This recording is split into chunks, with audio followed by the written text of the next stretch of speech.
अनस, आप दोनों चार्ट चटोल के रखिएगा, मैं आता हूं आपके पास। हर्षदा, क्या अपडेट्स हमारे पास? यहाँ पर दरअसल सरकार ने कह दिया है कि जो थोड़ी सी मुश्किल वाली ऑयल फील्ड्स है, जिसमें ओएनजीसी और रिलायंस के पास ये कुछ मुश्किल डीपो ऑयल फील्ड्स हैं, डिफिकल्ट फील्ड जिसे कहते हैं, वहां पर उसमें से जो गैस निकाली जा रही है वहां पर एक प्राइस कट लागू होगा।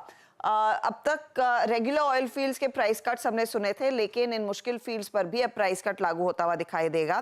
तो जो पहले प्राइस था $9.96 प्रति MMBTU, उसमें कटौती करके वो $9.87 प्रति MMBTU आया है। तो ये इनफैक्ट चीज है जिस पर इम्पैक्ट आ जाता हुआ दिखाई देगा। रिलायंस और साथ ही साथ ओएनजीसी दोनों पर ये लागू होगा, क्योंकि इन दोनों के हाथ में वो डीपो ऑयल फील्ड्स हैं। तो पैसा कम आएगा, इसलिए दोनों स्टॉक्स रडार पे रहेंगे। अच्छा सतपति साहब, इस बीच आप जरा गेल का काउंटर, क्योंकि ऑयल एंड गैस स्पेस की बात छिड़ी है तो मैं आऊंगा आपके पास। मानस, ये पहले ओएनजीसी या रिलायंस चार्ट्स पे कैसे प्लेस्ड, किसी में किसी तरह के समीकरण बैठ रहे हैं ट्रेड के लिहाज से?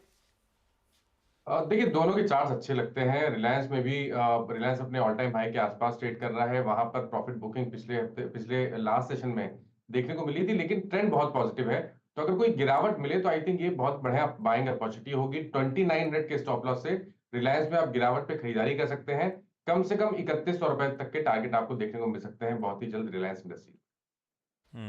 अच्छा, रिलायंस की क्योंकि चर्चा हो गई यहां पे, खबरों में है, तो ध्यान रखिएगा, ये जो चैनल सीएनबीसी आवाज देख रहे हैं आप, इसका स्वामित्व और इसका प्रबंधन, यानी कि ओनरशिप और मैनेजमेंट रिलायंस इंडस्ट्रीज के पास है। तो कोई ट्रेड इन्वेस्टमेंट का मन बन रहा हो हमारी चर्चा सुनकर, तो एक इंडिपेंडेंट फाइनेंशियल एडवाइजर से, कंसल्टेंट से भी प्लीज जरूर बातचीत कर लीजिएगा। गेल इसीलिए मेंशन कर रहा था मैं, सतपति साहब के पास जाने के लिए इसलिए बात कर रहा था, क्योंकि जेफरीज की एक रिपोर्ट आई है, अंडर परफॉर्म का कॉल है। गेल का चार्ट दिखाइए डॉक्टर साहब, 150 के लक्ष्य हैं, 181 पे ये स्टॉक खड़ा हुआ है। क्यों कर रहे हैं ऐसा?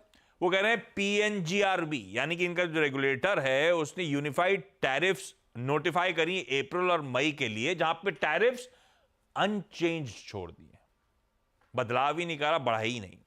नई टैरिफ जो हैं वो इफेक्टिव जून अब नोटिफाई करी जाएंगी, जिसमें न्यू कमीशन पाइपलाइंस भी इंक्लूड होंगी। पर पीएनजीआरबी कोई मेंशन नहीं करता गेल के हायर गैस कॉस्ट रिलेटेड। तो रिस्क रिवॉर्ड अब थोड़ा सा अनफेवरेबल हो रहा है, क्योंकि स्टॉक अपने लॉन्ग टर्म एवरेजेस के कहीं ऊपर इस समय कामकाज कर रहा है, इसीलिए अंडर परफॉर्म का लक्ष्य है। सतपति साहब, लेकिन चार्ट्स कैसे? ये तो फंडामेंटल अपनी जगह प्ले आउट होंगे, चार्ट्स कैसे खड़े? आशीष जी, देखिए चार्ट पे तो फिलहाल तो यहाँ पे कोई वीकनेस नहीं दिखता। इनफैक्ट हम जो मूविंग एवरेजेस की बात करते हैं, ये सब मूविंग एवरेजेस का एक क्लस्टर ऑफ सपोर्ट होता है, और ये सपोर्ट है करीबन 175 के आसपास। 181 का क्लोज है स्पॉट में। मुझे लगता है कि जब तक इस सपोर्ट के ऊपर, ये क्लस्टर के ऊपर गेल है, तब तक कोई दिक्कत वाली बात नहीं है। इनफैक्ट मुझे लगता है सामने 200-210 का टारगेट इंटैक्ट है। तो मैं यही कहूंगा, जब तक ये सपोर्ट इंटैक्ट है, बने रहे, स्टॉप लॉस रहेगा 170। अगर 170 का लेवल टूटता है तो फिर मुझे लगता है ये जो टारगेट डिस्क्लोज हो रहा है वो टारगेट आएगा। तो फिलहाल तो it's a hold, stop loss 170। Okay, hold है इस समय के लिए, लेकिन ब्रोकरेज करिए थोड़े से वैल्यूएशन स्ट्रेच्ड है, तो रडार रखेंगे खैर गेल का काउंटर भी।